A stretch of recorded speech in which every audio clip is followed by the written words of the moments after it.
So this is lecture 23, and in this lecture we are going to discuss about the decision feedback equalizers, or you can say decision feedback equalization क्या होता है.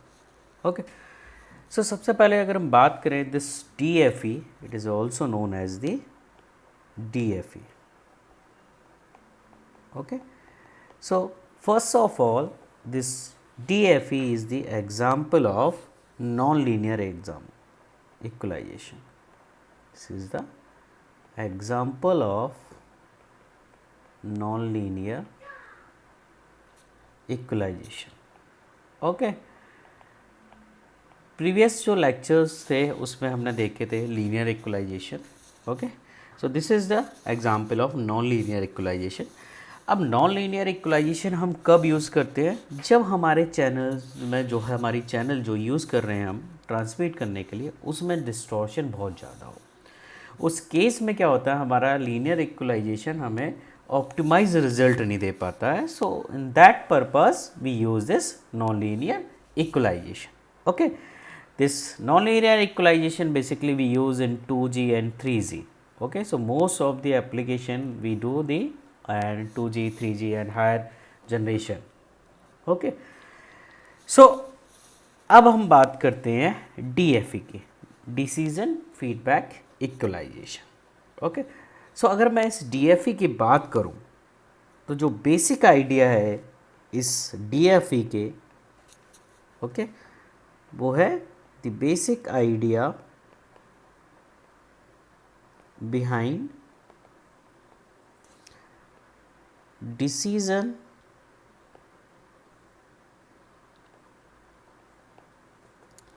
feedback equalization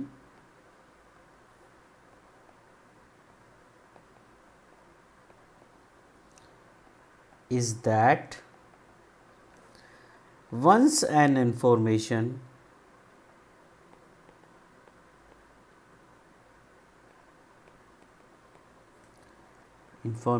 symbol has been detected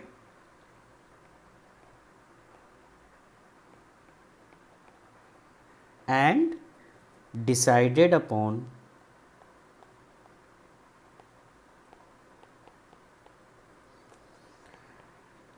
the ISI, that is inter-symbol interference, that it induces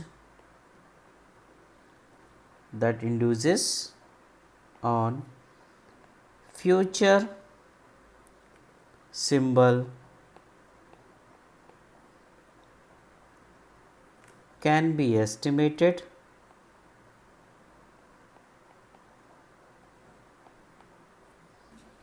and subtracted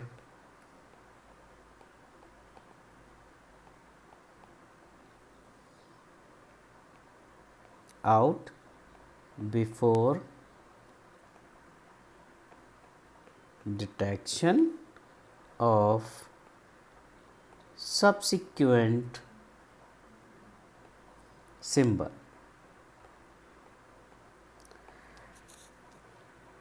symbols. So यहाँ पे कहने का मतलब क्या है कि लेट्स सी प्रेजेंट सिनेरियो में we have this information symbol.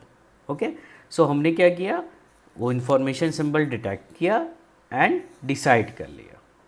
Okay, उसके बाद let's see in future, obviously जो हमारे फ्यूचर कमिंग सिंबल्स हैं उनमें क्या होगा, प्रेजेंट में भी होगा बट फ्यूचर में भी होगा वो सेम चीज़, कि जहाँ पे भी हम ISI जो हमारा इंटर सिंबल इंटरफेरेंस ऐड होने वाला है उसको हम क्या कर लेते हैं, पहले ही एस्टिमेट कर लेते हैं. और जब हमारे पास वो एस्टिमेट होके आ जाता है तो हम उसको क्या करते हैं, जो हमारे सब्सिक्वेंट सिंबल्स होते हैं, ओके, और डिटेक्शन पर्पज से के हम उन चीज़ को सब्सट्रैक्ट कर देते हैं ताकि हमारे पास जो कमिंग सिंबल्स हैं वो हमें एप्रोप्रिएट मिले.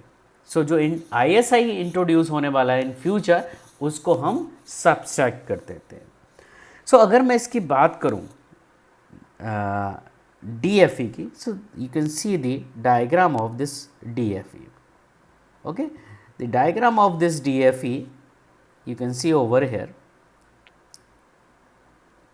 Okay, so this DFE equalization or equalizers has been divided into two parts. Okay, क्या है? First one is the feed forward filter and second one is the feedback filter. Clear? Now जो FBF है, this is feedback filter that is driven by this decision output है, क्योंकि जो output है यहाँ पे जो डिसीजन लेके आ रहा है वही आउटपुट क्या इसमें जा रहा है. Okay, so that is this FBF is driven by this output of the detector. Now, this coefficient of this FBF filter, okay, that can be adjusted. Okay, adjusted कैसे करने हैं कि जो हमारा ISI इंट्रोड्यूस होने वाला उसको वो जो एक तरह से सब्ट्रैक्ट कर सके, उनके उसके इफेक्ट को वो कम कर सकें. Okay, so this coefficient of this FBF can be adjusted to cancel the ISI on the current symbol from this past detected symbol. Okay, so जो टोटल नंबर ऑफ हमारे जो फीड फॉरवर्ड हैं, taps हैं, वो क्या होंगे? इसमें हमारे N1 plus N2 plus your 1. इसकी अगर हम बात करें कि जो हमारा फीड फॉरवर्ड है FFF, उसमें जो टोटल टैप्स होंगे वो क्या होंगे? N1 plus N2 plus 1. And जो हमारा फीडबैक है उसमें क्या है? You can see over there, F1 से स्टार्ट हो रहा, N3 तक आ रहा, सो N3 हो रहा. Okay, now its output can be this output for this decap. Okay, whatever this output is phi FFF का आ रहा है, that can be represented by decap k equal to, that is n equal to minus n1 to n2 Cn y k minus n plus I equal to 1 to n3 fi d k minus I. Okay, so where this Cn and Yn, okay, these are the tap gains and the input, that is tap gain, and obviously this is your input signal, and this is for your FFF, okay, जो feed forward filter है, and this is for feedback filter. Okay, so and this is the coefficient of this feedback filter. Okay, and obviously this di I should be less than k. Okay, so in that way you can calculate this d cap k के जो decision आ रहा है उसकी value क्या है. So this is the your DFE equalisers कैसे होते हैं. ओके, उसके बारे में हमने डिस्कशन किया. नाउ इसी में DFE में अगर हम बात करें नॉन लीनियर इक्वलाइजेशन में एक और एल्गोरिदम होती है जो हम यूज़ करते हैं mostly. Okay, maximum likelihood sequence estimation, that is known as the MLSE. So for that this is the your MLSE algorithm.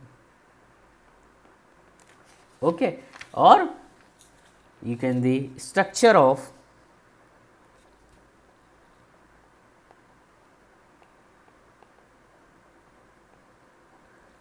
MLSE with an adaptive matched filter.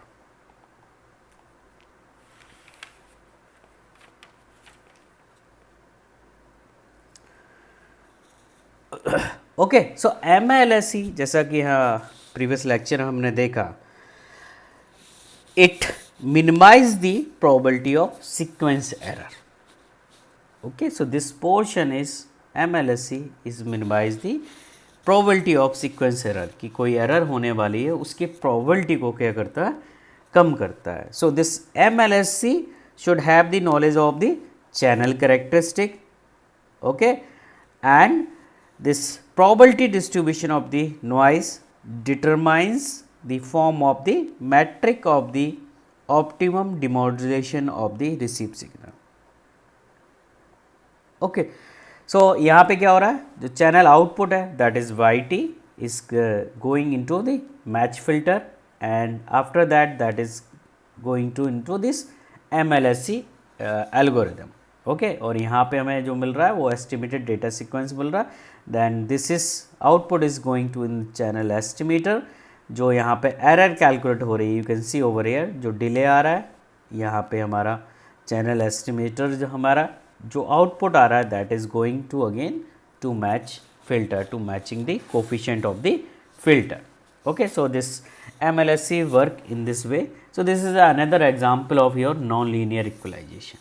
Okay, sometimes they can maybe they can ask about this MLSC algorithm or maximum likelihood sequence estimation equalizer. Okay, so thank you.